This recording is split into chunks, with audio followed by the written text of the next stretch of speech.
오늘은 성령의 메인 사람이라는 제목으로 주님의 은혜를 함께 나누기를 원합니다. 지난주에 우리는 드로아에서 유두고라고 하는 이 청년이 죽었다가 살아난 사건을 통해서 하나님의 능력과 위대하심이 어떠한가에 대해서 만천하에 드러나게 되고, 하나님이 얼마나 두려운 분이시며 또 하나님을 신뢰하고 의뢰하는 자에게 하나님께서 어떻게 역사하시는가를 깨닫게 되었습니다. 이제 드로아의 사역을 마친 이 바울은 3차 전도 여행을 마치고 예루살렘에 있는 모교회, 예루살렘 교회를 가기 위해서 이 터키 지역, 소아시아 지역을 떠나게 되었습니다. 마지막으로 예루살렘 교회를 가기 전에, 소아시아를 떠나기 전에 이제 앞으로 다시는 못 볼 에베소 교회의 지도자들을 청해서 마지막 권면을 하는 내용이 20장 전체에 해당하는 말씀입니다. 25절에 보니까 보라, 내가 여러분 중에 왕래하며 하나님의 나라를 전파하였으나 이제는 여러분이 다 내 얼굴을 다시 보지 못할 줄 아노라. 오늘 사도행전 20장 에베소 교회 지도자들에게 이 말씀을 한 이후에 약 10년 후에 바울은 실제로 로마 감옥에서 순교를 하게 됩니다. 그래서 이 길이 이제 다시는 소아시아로 돌아올 수 없고, 에베소 교회는 늘 말씀드립니다마는 예루살렘 모교회가 자신들의 사명, 모판의 사명을 감당했고, 그리고 세계 선교의 그 다음 사명지가 시리아에 있는 안디옥 교회로서 바울은 바나바 거기에서 파송을 받아서 안디옥 교회가 귀하게 쓰임을 받았고, 이제 세 번째로 중요한 교회가 에베소 교회 아닙니까? 이 에베소 교회가 향후 이제 세계 선교의 주역을 감당해야 하기 때문에 에베소 교회 지도자들을 불러서 바울이 마지막으로 당부하는 내용이 오늘 사도행전 20장 본문의 내용입니다. 그러면 바울이 예루살렘 교회를 이렇게 서둘러서 빨리 가려고 하는 이유가 있습니다. 그 이유는 몇 가지가 있습니다만은 중요한 이유가 이 당시에 예루살렘 지역에 엄청난 기근이 있었습니다. 그러다 보니까 모교회, 전 세계에 복음을 전해주는 데 있어서 중요한 역할을 했던 예루살렘 교회의 성도들이 굶어 죽기 시작했습니다. 그래서 기아에 빠져서 교회의 성도들이 어려움에 처하였다고 하는 소식을 나중에 세워진 교회들이 깨닫고, 그래도 우리에게 복음을 전해준 출발지 예루살렘 모교회가 어려움을 당했는데 우리가 어떻게 모른 척 할 수 있겠느냐? 우리도 형편이 어렵지만 우리 함께 헌금해서 우리 전 세계의 모교회인 예루살렘 교회를 돕자 하는 운동이 일어났습니다. 그래서 각지에서 성도들이 헌금을 모아서 이 바울에게 맡기면서 빨리 예루살렘에 가서 예루살렘 성도들에게 먹을 것을 좀 전해 주어서 우리의 마음이 전달되었으면 좋겠습니다. 이렇게 해서 헌금을 빨리 전해 주어야 했기 때문입니다. 오늘 저도 늘 하나님께 기도하는 기도 제목이 있습니다. 또 우리 교회에 대한 기도 제목이 있고, 저는 우리 교회의 모든 분들을 위해서 기도하는 기도 제목이 있습니다. 오늘 저 자신도 마찬가지고 우리 교회도 마찬가지고 우리 성도들도 마찬가지고 하나님의 은혜와 축복으로 우리가 다 나름대로 경제적으로도 어느 정도 다 살고 있지 않습니까? 이럴 때에 우리에게 필요한 부분들은 넓은 마음입니다. 베푸는 마음이고 아량입니다. 나는 어렵지 않기 때문에 오늘 우리 집사님께서 너무 그 부분에서 기도를 많이 잘해 주셔서 감사를 드리는데, 오늘 이 크고 작은 교회들이 모교회가 어려울 때에 이것을 내 어려움을 알고 함께 동참해서 베푸는 이 모습, 이게 바로 주님께서 오늘 우리에게 주시는 마음 아니겠습니까? 저는 우리 교회와 오늘 우리 모든 분들이 하나님께서 우리를 필요하라 하실 때에 우리의 몸과 마음뿐만이 아니라 우리의 물질이나 우리의 재능이나 우리가 할 수 있는 것을 아끼지 말고 하나님께서 우리에게 기회를 주셨을 때에 그 기회에 우리가 동참한다면 하나님께서는 우리가 주님의 은혜를 받은 대로 순종하면 여기에 30배, 60배, 100배로 인생 속에 갚아주시고 우리 생전에 하나님께서 보상해 주시지 않으시면 우리 자녀들에게 갚아주시고 우리 주의 전체 삶에 하나님께서 넘치도록 인도해 주실 것입니다. 이럴 때는 빨리 아멘 해야 그냥 그대로 받는 거죠. 이 기회를 놓치면 안 돼요. 하나님께서 넘치도록 채워줄 줄 믿습니다. 믿습니다. 이것입니다. 그 다음에 왜 바울이 빨리 예루살렘 교회로 지금 가려고 했습니까? 이제 오순절이 다가오면 6월절 오순절에는 흩어졌던 유대인들이 예루살렘으로 엄청나게 모여드는 중요한 절기가 아닙니까? 그래서 굉장히 많은 사람들이 모였을 때에 이들에게 복음을 전할 목적으로 빨리 예루살렘으로 돌아가려고 한 것입니다. 그리고 3차 전도여행 기간 동안 하나님께서 인도하신 것을 이 사역 보고를 하기 위해서 예루살렘으로 가려고 하는데 이 바울은 자기 혼자서 계획하고 혼자 결단하고 움직이는 사람이 아니고 바울은 또 바울과 함께하는 모든 사람들은 반드시 자신에게 꽂혀서 사는 사람들이 아니고 성령에 매여서 인생을 살아가게 되었다라고 하는 것입니다.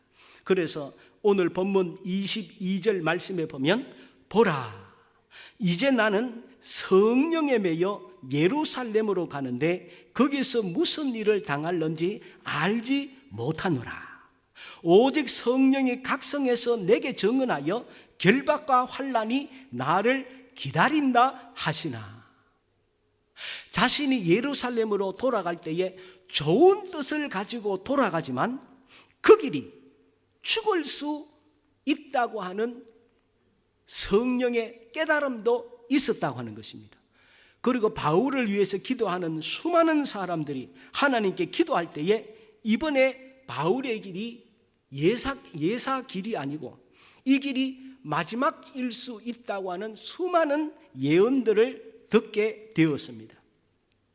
그렇지만 이 바울은 사람들의 말이나 세상의 뜻을 가지고 사는 사람이 아니고 성령에 매여서 사는 사람이기 때문에 자신에게 위협이 있다고 해서 그 위협 피하는 사람이 아니고 이 길이 진리의 길이고 이 길이 주님이 원하시는 길이라면 개의치 아니하고 흔들림 없이 그 길을 가는 사람, 즉 성령에 매여서 산 사람이 바울이었다라고 하는 것입니다.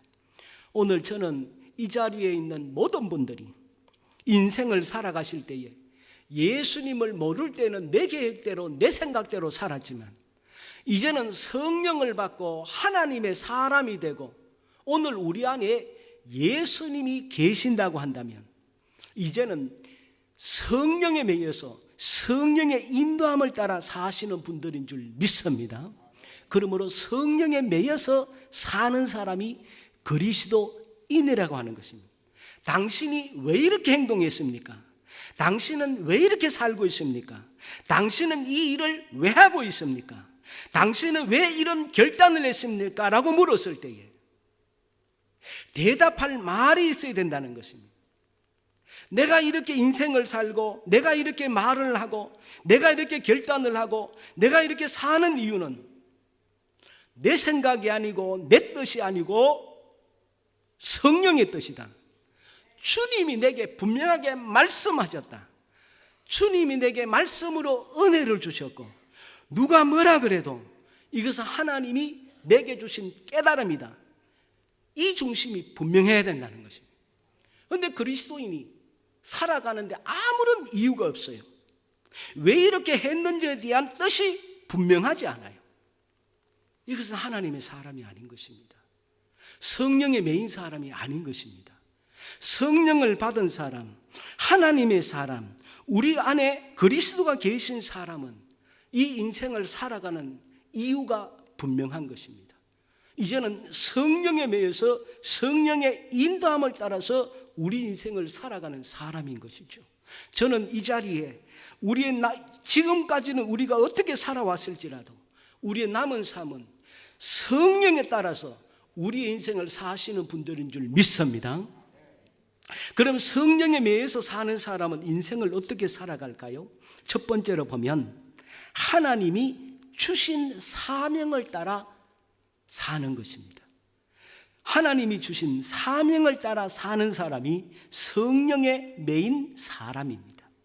오늘 본문 특별히 24절에 보니까 이렇게 말씀했습니다. 성령에 매여서 결박과 환난이 나를 기다리지만 24절에 내가 달려갈 길과 주 예수께 받은 사명 곧 하나님의 은혜의 복음을 증거하는 일을 마치려 하면은 나의 생명조차 조금도 귀한 것으로 여기지 아니하노라.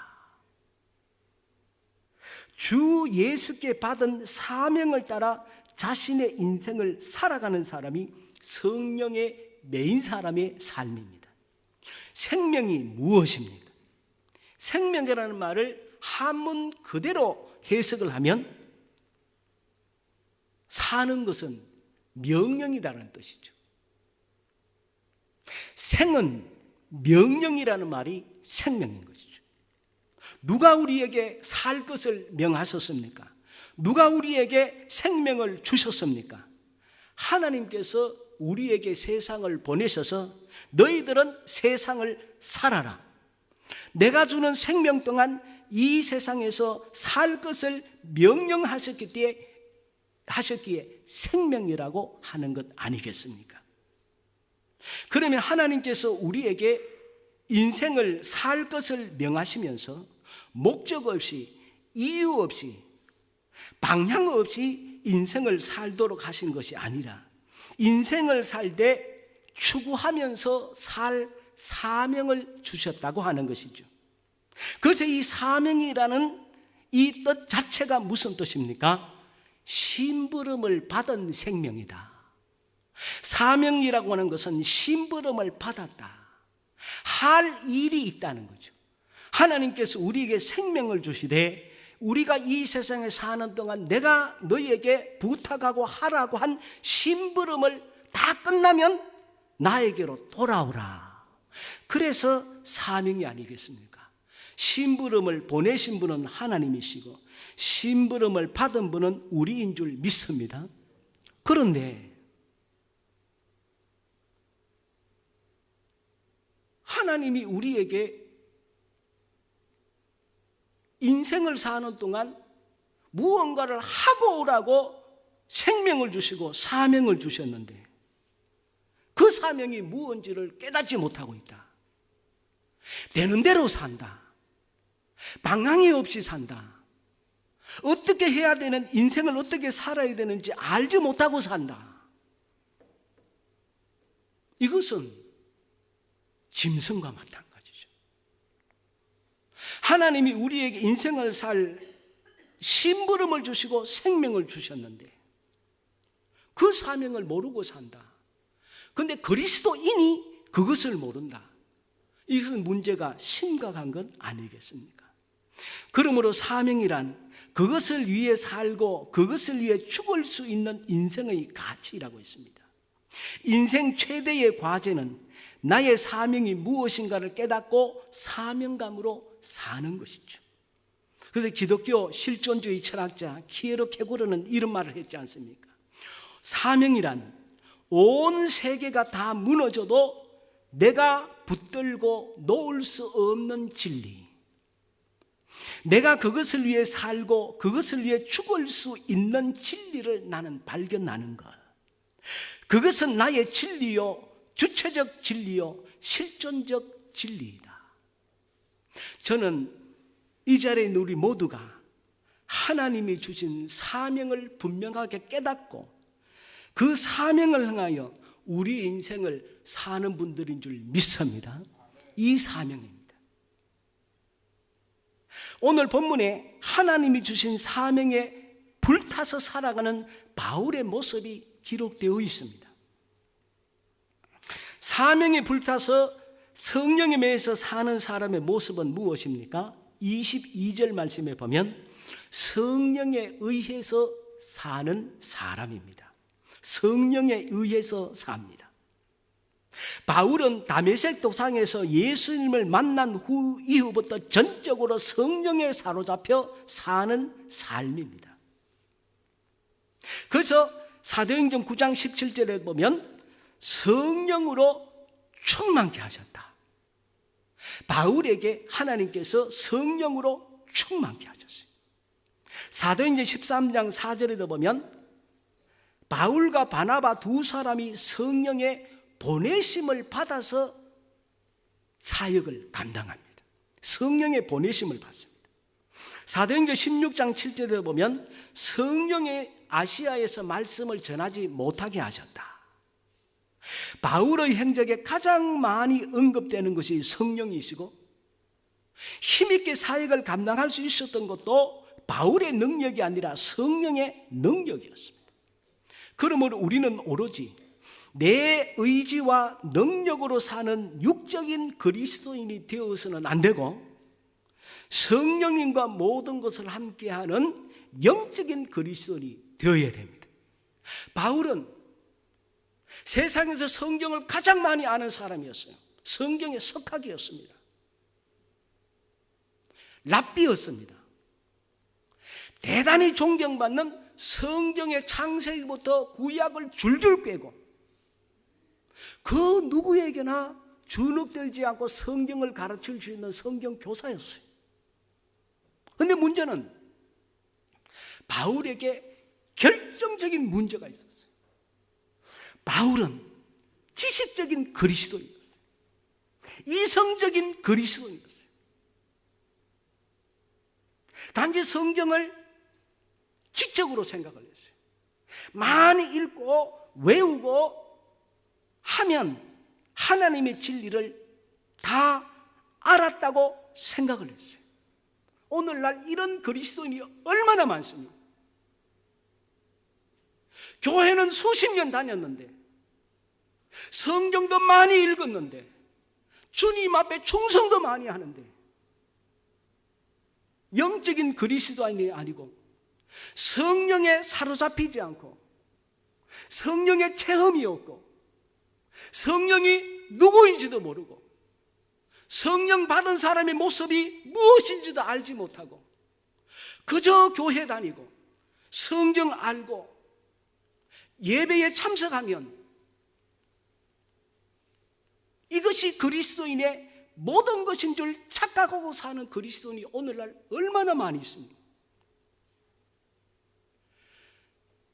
성령을 받지 않으면, 성령의 감동을 받지 않으면, 성령의 인도함을 받지 않으면, 성령에 순종하지 않으면 바울처럼 다메섹 도상에 주님을 만난 경험이 없는 그리스도인들, 말하는 것, 생각하는 것, 행동하는 것이 그리스도인답지 못하고 예수님 믿는 것 같은데 실제 삶은 예수님이 없는, 성령이 없는, 성령의 감동도 없는, 성령에 매여서 하지 않는, 왜 그렇게 했나냐고 물었을 때에 성령께서 나에게 이렇게 감동하셨다는 말을 할 수 없는 이런 그리스도인이 오늘 얼마나 많이 있습니까? 저를 포함해서 오늘 우리는 다시 한번 우리 신앙을 돌아봐야 됩니다. 내가 과연 성령의 사람인지, 내가 과연 성령에 의해서 인생을 살아가고 있는지, 내 결심으로 내 의에 빠져서 내 능력으로 내 자신에 완전히 빠져서 살아가고 있는지. 오늘 바울은 다메섹에 주님을 만나기 전에 성경의 사람이 아니었습니다. 자기 만족에 살았던 온전한 그리스도인이 아니었습니다. 오늘 바울이 하나님의 사명을 따라 살면서 다시는 자기 주장대로 살지 아니하고 성령에 순종해서 성령을 따라가는 영적인 그리스도인이 되었습니다. 저는 주님 앞에 간절히 기도하기를, 저도 마찬가지고 우리 제자교회 이 자리에 있는 모든 분들이 육적인 그리스도인이 아니라, 세상적인 그리스도인이 아니라 세상의 가치관을 교회에 가져와서 그 가치관이 의인 줄 잘못 착각하는 그리스도인이 아니라 성령의 매인, 성령과 함께하는 영적인 그리스도인이 될 줄 믿습니다. 영적인 그리스도인. 또 하나님이 주신 사명을 따라 사는 것은 무엇입니까? 결박과 환난을 감수하는 것입니다. 그리스도인이 세상에서 예수 잘 믿으면 하는 일마다 잘 되고, 사업도 잘 되고, 자식들도 잘 되고, 예수 잘 믿으면 만사 형통하다, 그럴 수 있습니다. 또 그래야 됩니다. 그러나 그리스도인이 세상에서 만사 형통만을 바란다면 모든 것을 다 이해한 것은 아닌 것이죠. 예수 잘 믿어도 평안한 삶을 살 수 있지만 진리의 길, 사명을 위해 살다 보면 세상과의 충돌을 피할 수 없습니다. 세상은 하나님의 뜻을 따르지 않기 때문에 이 세상 속에서 하나님의 뜻을 따라 살아가는 우리 그리스도인에게는 반드시 세상과의 충돌이 있습니다. 그러므로 사명을 위해 살다가 보면 어려움이 반드시 따르게 된다고 하는 것이죠. 바울도 그 얘기를 하고 있는 것입니다. 결박과 환난이 나의 사명의 길을 가매 기다린다고 하시나 내가 달려갈 길과 주 예수께 받은 사명을 나는 감당하겠다. 오늘 우리 그리스도인의 삶에 어려움을 당할 수 있습니다. 직장에서 쫓겨날 수 있습니다. 예수 믿지 않는 같은 동기들은 쭉쭉 뻗어 올라가는데 우리는 중간에 좌절하고 절망하고 한직으로 내몰릴 수도 있습니다. 그거 절대로 이상한 거 아니라는 것입니다. 디모데후서 3장 12절에 보면 무릇 그리스도 예수 안에서 경건하게 살고자 하는 자는 박해를 받으리라. 그러므로 참된 그리스도인의 모습은 무엇일까요? 세상에서 어려움을 당하고 세상 사람들 올 때 빈정거림을 받을 수 있고 예수 믿는다면서 쟤는 왜 잘 안 되는데? 라고 하는 말을 들을 때에 거기에 상처받지 아니하고 나는 세상에 있어 주는 평화, 세상에서 잘 됐을 때에 얻는 거기에 좌우되는 사람이 아니라 나는 진리에 좌우되는 사람, 하나님에 의해서 사는 사람이지 세상에 의해서 내 심령이, 내 인생의 행복이 좌우되는 사람이 아니라는 것을 세상에 보여주어야 한다는 것입니다. 그 세상에 주어지는 일과 상관이 없이 우리 마음의 평화를 누리고 하나님에게 복된 삶을 사는 모습이 우리에게 있어질 때에 세상은 감동받는 것이죠. 저 사람에게 나와 다른 그 무엇이 있다는 것이, 저 사람에게는 내가 어떻게 할 수 없는 그 무언가가 있다는 것이 깨달아질 수 있도록 성령에 의해서 살아가는 사람. 바울은 예루살렘에 올라가면 큰 환난과 핍박이 있을 것을 알고 있었지만 조금도 좌우되지 아니하고 예루살렘 행을 감행하고 있는 것입니다. 예수님을 따라가는 길에 있어서 불이익이 있고 일시적인 괴로움이 있고 좌절과 절망이 있을 수 있지만 개의치 않고 주님을 따라가는 우리 모두가 될 줄 믿습니다. 또 이 사명은 내가 만든 사명 아니고 부모님이 주신 사명 아니고 어쩌다가 깨달아진 사명 아니고 이 사명은 주님이 주신 사명입니다. 이 바울은 주 예수께 받은 사명이라고 고백하고 있습니다. 사도행전 9장 15절에 보면 주께서 이르시되 가라. 이 사람은 내 이름을 이방인과 임금들과 이스라엘 자손들에게 전하기 위하여 택한 나의 그릇이라. 그러므로 하나님이 주신 사명을 가지고 사는 오늘 우리의 자세는 어떻게 해야 될까요? 우리에게 주어진 하나님이 살라고 명령하신 생명이 있는 동안 어떤 모습으로 우리는 우리의 인생을 살아야 될까요? 로마서 14장 7절 8절 말씀에 말씀하고 있습니다. 이 말씀이 우리의 고백이 될 수 있도록 우리 같이 한번 한 음성으로 고백하겠습니다. 봉독합니다. 시작. 우리 중에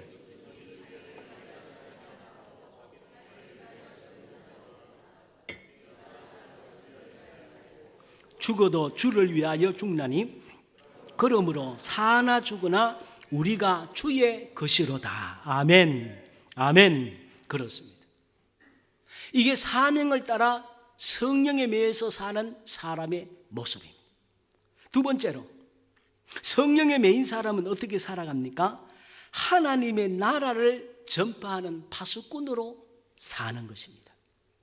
오늘 본문 25절에서 28절에 보면 성령에 매인 사람은 어떻게 살아갑니까? 25절에서 27절에 보니까 보라, 내가 여러분 중에 왕래하며 하나님 나라를 전파하였으나 이제는 여러분이 다 내 얼굴을 다시 보지 못할 줄 아노라.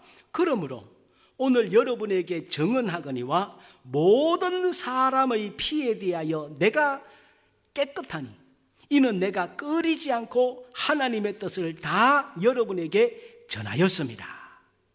바울 사도는 모든 사람의 피에 대하여 자신이 깨끗하다고 얘기를 했습니다. 무슨 뜻입니까? 에스겔서를 이해를 해야 됩니다. 에스겔서 3장에 보면 하나님께서 에스겔에게 이런 말씀을 주셨습니다. 에스겔 3장 17절에서 19절 말씀을 보니까 인자야, 내가 너를 이스라엘 족속의 파수꾼으로 세웠으니 너는 내 입의 말을 듣고 나를 대신하여 그들을 깨우치라. 가령 내가 악인에게 말하기를 너는 꼭 죽으리라 할 때에 파수꾼은 뭘 해야 됩니까? 하나님께서 너는 죽을 것이다 라고 했을 때 파수는 그 말을 듣고 그 사람에게 당신이 하나님 말씀에 불순종하면 죽을 것이라는 것을 네가 깨우치지 아니하거나 말로 악인에게 일러서 그의 악한 길을 떠나 생명을 구원하게 하지 아니하면,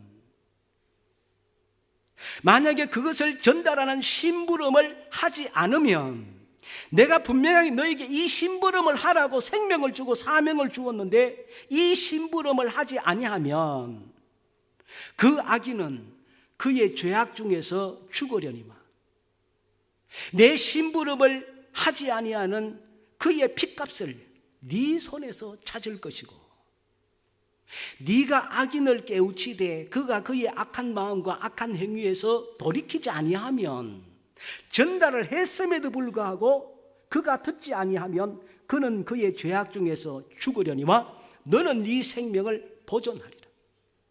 내가 너에게 사명을 계속 주어서 내가 너에게 살 것을 지속적으로 명령할 것이다.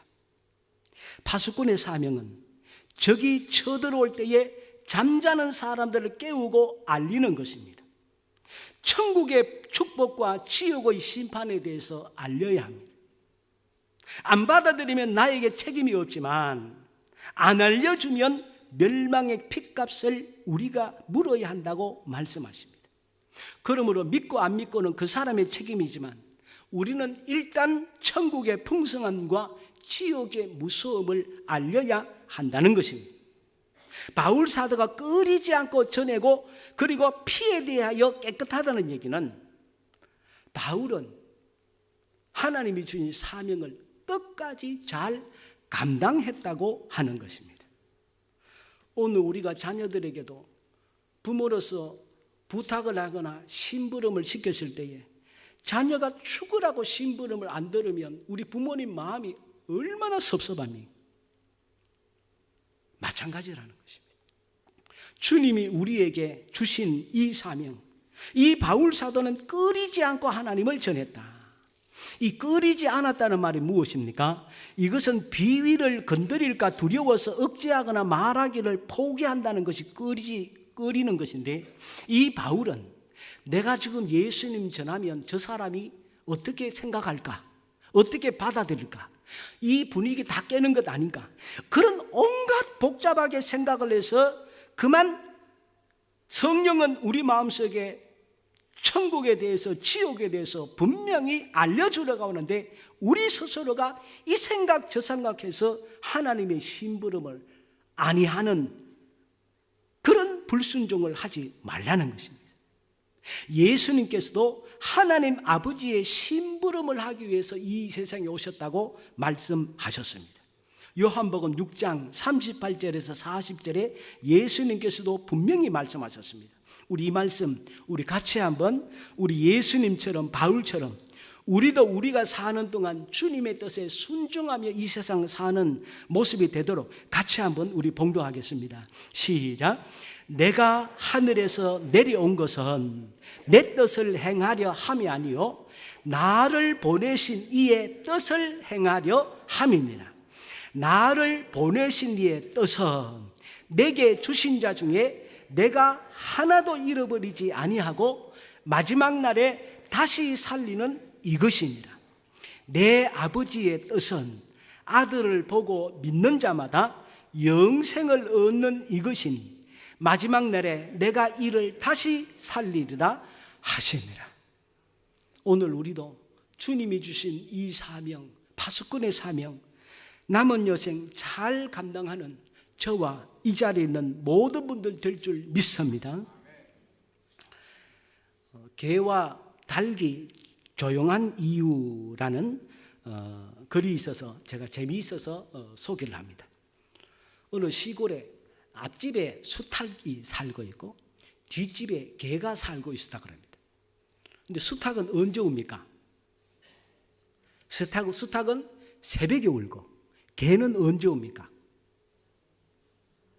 낯선 사람, 저놈 우리 집을 털려고 온 도둑놈 아니냐, 이럴 때 개는 주로 짖죠. 낯선 사람 짖습니다. 그런데 언제부턴가 앞집에 닭도 안 울고 뒷집에 개도 짖질 않았습니다. 그래서 개가 어느 날 수탉에게 묻습니다. 야, 수탉아, 왜 너는 요즘 새벽에 꼬끼오 하고 너 안 우냐? 그랬더니 수탉이 얘기를 합니다. 야, 우리 집 주인 아저씨가 요즘 직장을 잃고 백수가 되었는데 새벽 잠까지 깨워서야 썩었냐? 그래서 내가 요즘 안 운다, 이렇게 얘기를 합니다. 근데 닭이 이제 개에게 묻습니다. 야, 너는 요즘 왜 안 짖냐? 낯선 사람 그렇게 많이 와도 너 요즘 안 짖더라? 하니까 이 개가 얘기합니다. 야, 내가 좀 짖게 생겼냐? 내가 보니까 앞을 봐도 도둑놈, 뒤를 봐도 도둑놈, 세상 천지가 알고 보니 도둑놈들 판이더라. 그러면서 이 개가, 야, 얼마 전에 나온 영화 도둑들이라는 영화에 세상에 우리나라 1000만이 넘게 봤다더라. 어떻게 하면 도둑 잘하는지 그걸 사람들이 1000만이 넘게 나쁜 짓 하는데도 재미있다고 그렇게 보더라. 내가 지금 뭐 다 도둑놈들인데 내가 짖을 이유가 뭐가 있냐? 라고 했다는 것입니다. 어느 성도님 가정에 부인이 남편 보고 오늘 주일인데 예배 드리러 가자고 하니까 남편이 얘기를 합니다. 우리 집에 대표 한 명만 예수님 믿으면 되고 예배 드리면 되지, 우리 다 갈 필요 뭐 있냐, 한 가정인데 당신이 우리 집안의 대표로 예배 드리고 예수님 믿으라고. 그럼 우리도 다 되지 않겠냐. 그래서 이 부인이 교회를 왔습니다. 또 어떤 때는 남편이 부인이 교회를 안 가면 툭툭 치면서, 아니 지금 예배 시간인데 왜 안 가냐고. 또 그런 사람 있죠. 요즘 구역별 신방하는 데 보면 남편들이 그런데요. 예배 시간대 본인은 안 오면서 막 깨우고 난리치고, 아니 지금 당신 왜 오늘 교회 안 가냐고 깨운다는 거예요. 본인은 안 가면서. 왜 그래요? 본인도 불안하거든요, 사실은. 불안하니까 한 명이라도 가서 예배드리고 기도해야 본인에게도 화가 안 닥칠 이 마음이 불안한 것입니다. 이 남편이 죽었어요. 그 주님 앞에 갔습니다. 갔더니 주님께서 말씀하십니다. 당신 집안에 대표로 한 명만 천국 가면 되지 뭐 다 갈 필요 있냐? 당신 부인만 대표로 천국 가고 당신은 지옥 가라. 그러더랍니다. 구원은 개인적인 것이죠. 구원은 개인적인 것입니다. 아무리 내 아내가, 내 남편이, 내 자식들이 예수 잘 믿어도 내가 예수님을 영접하고 내가 예수님 잘 믿어야지. 주님의 뜻에 순종하면서 성령의 사람으로 살아야 구원받는 것이지. 나는 예수 안 믿고 교회 안 가고 주님 말씀에 불순종하면서 절대로 아닌 것입니다. 그러므로 오늘 우리는 한 명 한 명이 주님 앞에 바르게 믿어야 돼요. 이번 주에 보니까 백상예술대상의 영화 감독상 최고 올해의 작년입니까? 최고 영화 중에 백상예술대상 감독상이 신과 함께라는 영화, 소주제가 죄와 벌, 이 영화 감독이 영화상을 받았더라고요. 예수 믿지 않는 사람도 왜 그걸 받았습니까? 엄청나게 많은 사람이 봤거든요. 이 세상의 사람들 속에는 예수님 안 믿어도 근본적으로 하나님에 대한 두려움이 있습니다. 죽음에 대한 두려움이 있는 것입니다. 죽음 이후에 어떻게 해야 될지는 두려움이 있는 것입니다. 인간이 뭐 대단한 것 같아도 솔직하게 뭐가 대단합니까? 내가 있을 때는 내가 세상에 좀 알아주는 사람 같아도 세상에 직이든 뭐든 죽을 때 가져갈 수 있는 것 아무것도 없지 않습니까? 인간이 별거 없는 것입니다. 그러므로 이 세상에 있는 것 같은 사람도 사실은 아무것도 아닌 것입니다.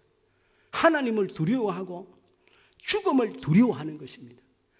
그러므로 바울 사도처럼 사람 앞에 끄릴 길도 없고 우리는 주의 복음을 담대하게, 예수님 안 믿으면 방법이 있습니까? 아무 방법 없는 것입니다. 그러므로 오늘 우리는 주님이 주시는 기회대로 우리가 파수꾼으로서 복음을 전하는 저와 이 자리에 있는 우리 모두가 될 줄 믿습니다. 마지막으로 하나님의 교회를 보살피기 위해서 성령의 메인 사람은 사는 것입니다. 이제 1, 2분간만 말씀드리겠습니다. 왜 바울 사도는 하나님의 교회를 위해서 성령에 매여서 살았습니까? 28절에 보니까 여러분은 자기를 위하여 또는 온 양떼를 위하여 삼가라. 성령이 그들 가운데 여러분을 감독자로 삼고 하나님이 자기 피로 사신 교회를 보살피게 하셨느니라. 내가 떠난 후에 사나운 이리가 여러분에게 들어와서 그 양떼를 아끼지 아니할 것이다. 오늘 바울 사도는 목숨을 걸고 교회를 세우고 교회를 지킨 이유가 교회는 예수 그리스도의 피로 사셨기 때문이라고 말씀하고 있습니다. 부동산은 돈을 주고 삽니다. 그러나 교회는 돈을 주고 사는 것이 아니라 예수 그리스도의 보혈로 사는 것입니다. 그러므로 교회의 소유권은 사람에게 있지 않습니다. 목사에게도 있지 않고 당회에도 있지 않고 재직회에도 있는 것도 아니고 교회의 소유권은 예수님께 있습니다. 교회는 세상에 속한 것이 아니라 창조주 하나님께 속한 것입니다. 교회는 예수님의 십자가의 희생으로 부름받고 구원받은 성도들의 공동체입니다. 교회는 세상의 조직이나 개인과 가정과 단체와 구별되는 거룩하고 특별한 영적인 공동체입니다. 진리이신 예수 그리스도의 몸입니다. 그래서 우리는 교회를 무겁게 생각해야 됩니다. 교회를 아주 어렵게 생각해야 됩니다. 오늘 우리가 교회를 위해서 목숨 걸고 여기까지 온 이유가 무엇입니까? 수많은 어려움을 이기면서도 이 교회를 지키면서 여기까지 온 이유가 무엇입니까? 교회는 세상 조직이 아닙니다. 교회는 영적인 하나님의 것입니다. 내 것이 아니기 때문에 이 교회는 우리 마음대로 할 수 없어요. 교회는 하나님의 소유권이 있기 때문에, 그리고 영적인 기관이기 때문에 세상적인 판단 기준으로 신앙생활 하시면 안 됩니다. 이 교회는 저도 마음대로 할 수 없고 여러분도 마음대로 할 수 없고 이것은 하나님의 것이. 그러므로 우리가 신앙생활 잘해야 돼요. 목사는 노예생활 잘해야 돼요. 왜냐하면 저는 소속이 노예생활이에요. 목사가 노예를 우습게 알고 총회를 우습게 한다. 내 교회가 크고 내 교회가 수만 명 된다고 노예 우습게 알고 총회 우습게 하는 목회자들이 얼마나 많습니까? 마찬가지입니다. 우리 성도는 교회를 어렵게 알아야 됩니다. 무겁게 알아야 됩니다. 이것은 하나님의 것이에요. 그러므로 하나님의 것이기 때문에 교회 때문에 우리가 벌벌 떨고, 우리가 주님의 뜻을 혹시나 어그럴까 싶어서 우리가 우리 자신을 돌아보면서 하나님 앞에 날마다 무릎 꿇으면서 내가 하나님 혹시 잘못한 것 없습니까? 우리가 하는 이유는 바울 사도가 교회는 자기 돈 한 게 아니라 예수 그리스도의 보혈의 피로 산 곳이 교회이기 때문에, 영적인 곳이기 때문에 이 교회를 지키고 교회를 바르게 세우기 위해서 바울 사도도 성령에 순종하면서 산 것입니다. 오늘 우리도 세상의 교회들이 세상의 가치관과 세상의 문화와 세상적인 것이 그 논리가 교회인 줄 착각하는 그리스도인들이 얼마나 많은지 알지 못해요. 이 교회는 예수 그리스도의 피로 값주고 사신 교회입니다. 오늘 우리는 이 중심을 가지고 성령의 매임을 받아 주님을 따라 살아가는 우리 모두가 되기를 주의 이름으로 축원합니다. 같이 한번 기도